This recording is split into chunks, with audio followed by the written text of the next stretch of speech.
The Tao of Self-Confidence, episode 604. Welcome to the Tao of Self-Confidence, where I share stories of amazing women who have discovered their inner journey to self-confidence.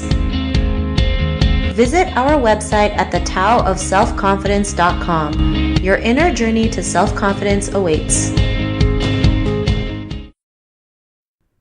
Well, hello, friend. Welcome to the Tao of Self-Confidence, where I share stories of amazing women who have discovered their inner journey to self-confidence. I'm your host today, Sheena Yap-Chan, and today I have a phenomenal lady on the show today. She is a life coach and also an advocate of celebrating life, and I'm really excited to have her on and share her story with us today on self-confidence. So without further ado, I'm going to introduce you to Kimi Liu. Kimi, how are you today? Maybe you can fill in a little bit more about yourself to our listeners.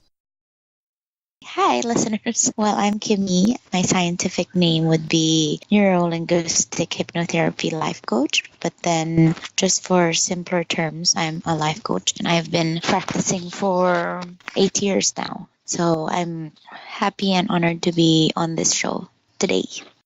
Awesome. Well, thanks for sharing that. And Kimi, what's your cultural background? Well, I'm Filipino. My dad is full Chinese and my mom is full Filipina, so I'm half 50%. But then I grew up here in the Philippines. Thanks for sharing that. And what'd be your favorite self-confidence quote? Well, recently I've been hearing a lot of you do you. So I think I like that for now. Just like being your authentic self. Thanks for sharing that. And that's a great quote. I think authenticity is something that's missing in our world right now, but slowly catching up. So I think it's great that everyone's showing a little bit their true selves out, especially on social media. So thanks for sharing that. And in your own words, how do you define self-confidence? It's really knowing yourself a lot, because if you don't, then you can't radiate it. So it's a lot of self-knowledge, and like, I guess another word could be like self-intimacy, like being intimate with yourself, knowing how you're feeling, knowing how you'll react to things. And because of that, then you become more confident of who you really are and how you can reveal yourself to the world. Thanks for sharing that. And I love how you mentioned self-intimacy, because I think that's something that we tend not to do, especially as Asian women, get to know who our true selves, like working from the inside out. And I think it's super important, because that's what gives us, that confidence to be our true selves and live the lives that we want. So thanks for sharing that. And Kimi, what was your life like before your discovery of self-confidence? Shy, really shy. I'd always tell this to my audience and to my clients actually, that I was a very shy child. Like if my parents will ask me to sing in front of guests, then I'll start crying and hide under the table. I don't like speak in class or anything like that. So I was shy.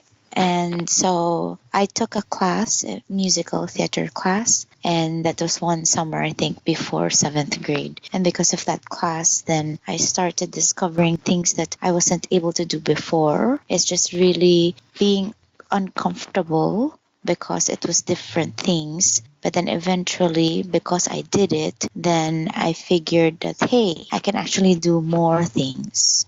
So that's one of the milestones, I guess, to my confidence. And then I was also lost for a little while. Like people would ask me how I became a life coach, and I'd tell them the story of how I became lost. So I was in a corporate job. So originally I was a teacher, and then I had to change jobs because that wasn't paying very well. So I went to a corporate setting, and the company was really good. The people I was working with were great. Even the pay was awesome. But then I started crying out of nowhere. I didn't know exactly what was happening, but I thought, I don't think I'm crazy. Don't think I'm sick. I think I just need a life coach to talk to so I can figure out what's happening or what I can do about it. So I searched online, and this was in 2009. I didn't find anyone. I searched Life Coach Philippines, Life Coach Manila, Life Coach Makati, and I didn't find anyone here in the Philippines. So I said, okay, this is awful. If somebody else here feels this way, they don't have anybody to talk to. So maybe I can be the life coach so that when they search, they'll find me. So I saw a need for it. So I looked it up and I found certification programs in the US. So I went and I got certified in San Diego for it. Thanks for sharing that great story. And I think it's great that, you were able to find something that you were having trouble with, and because you couldn't find it, you decided to go after it, right? You decided you'll be the solution. And a lot of people don't realize they can be that solution, right? Because they don't feel like they can help people out there, but you can, especially with the life experiences that you've been through and how you can help them overcome them as well. And because of that, what's your life been like now? After the realizations, right now I am very happy with what I'm doing. I am continuing to allow life to surprise me. So there are even things that I am really surprised with that I can actually do or that I am doing now. I didn't think that I would. So it's amazing. Awesome. Well, thanks for sharing that. And to the woman who's listening to your episode, she may be in her own journey to self-confidence. What would be that one tip you would give to her? Well, since I am an advocate of celebrating life, I guess the number one thing that I would tell her to do would be already be grateful for whatever she has right now, so that list them down. I would tell my clients, list down 100 right now. Before they actually book a package with me, I tell them, okay, list down 100 things that you're grateful for, that you must celebrate already, even before you fully become confident, because those 100 things are already tools for you to be confident. Thanks for sharing that. And I love that, listing 100 things, because there's something magical when you write things down. It actually kind of helps you manifest it into fruition. So I really love that tip that you mentioned. And if our listeners wanted to get to know a little bit more about you and what you do, or check out some of your stuff, is there any links or social media profiles we can connect with? Yes, well, the most updated one would be Instagram. So that is Kimi Lu Life Coach, KIMILU Life Coach. And then I have a website, which is www.kimilulifecoach.com. There, so they can directly send me a message.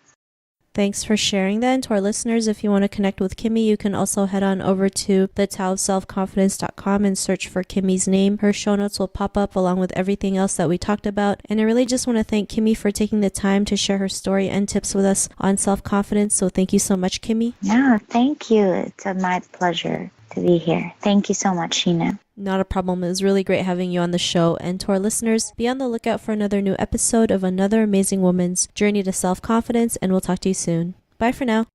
Bye. Thank you for tuning in to another amazing episode of The Tao of Self-Confidence.